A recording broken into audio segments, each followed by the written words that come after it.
Salut à tous, David Fèvre, viticulteur en Champagne. Eh bien, on se retrouve sur notre chaîne YouTube. Ça fait 2 semaines qu'on s'est pas eu. Je vous cache pas qu'on s'est un tout petit peu reposé, mais on a surtout concentré nos efforts sur le nettoyage, que ce soit tous les véhicules, que ce soit ici le pressoir. Vous voyez, voilà, tous les tonneaux sont alignés, c'est pas mal rangé.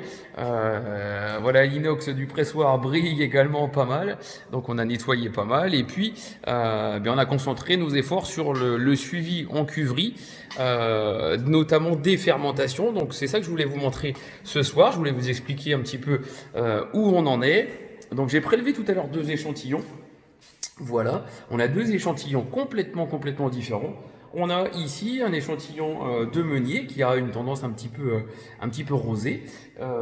Et puis on a ici un chardonnay, donc 2 variétés de raisins complètement différents. Le meunier, c'est ce qu'on a le plus chez nous, variété de raisin noir. Et ici le chardonnay, donc le raisin qui est assez connu en France et même voire dans le monde, donc c'est du raisin blanc.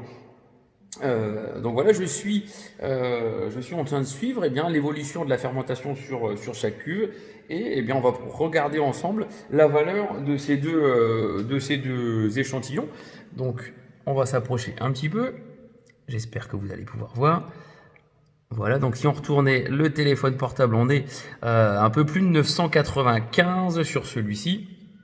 Et puis, alors juste derrière, on a 1010, 1015, quelque chose comme ça.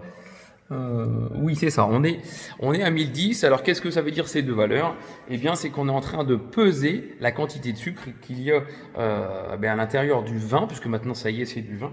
Donc on voit que dans celui-ci, quand on est en dessous de 1000, ça veut dire que la fermentation est terminée, ça veut dire que la dégradation des sucres est totalement terminée. Et puis sur le chardonnay, il y a encore un peu de sucre à dégrader puisque le densimètre remonte un petit peu, ça veut dire qu'il y a encore un peu de sucre en cuve. Donc pourquoi alors ce décalage? On a vendangé les chardonnays un petit peu plus tard.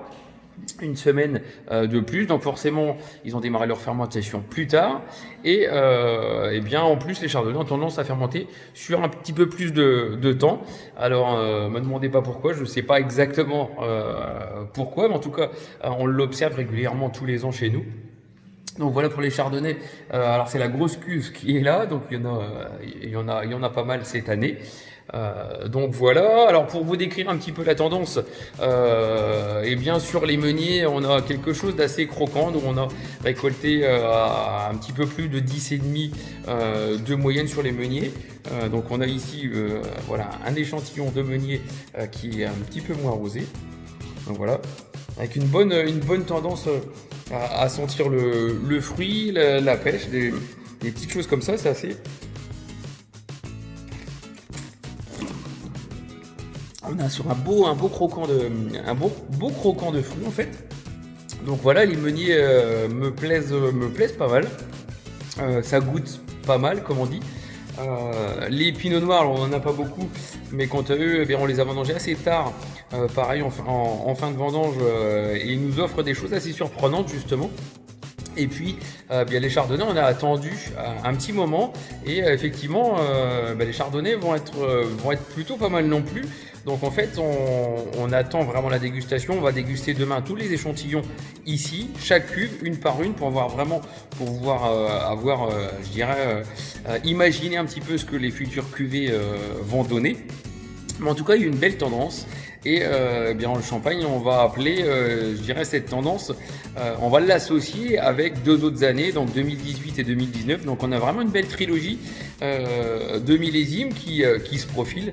Donc voilà, on est assez content en tout cas de ce qui se passe.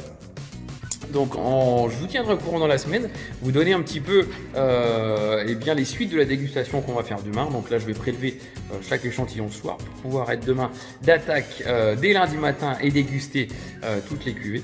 Donc voilà, je vous tiendrai un petit peu au courant dans la semaine, mais je voulais vous montrer et vous expliquer surtout où on en était avec ces 2 échantillons et tous les échantillons de la cuverie. Donc voilà, même si j'ai pas fait de vidéo durant cette quinzaine, ça continue de travailler pas mal en cuverie. On va découvrir de plus belles demain dans nos verres. On va regarder un petit peu et je vous tiendrai au courant. Voilà, je vous donne rendez-vous à très bientôt. Ciao, salut, bonne soirée. Salut.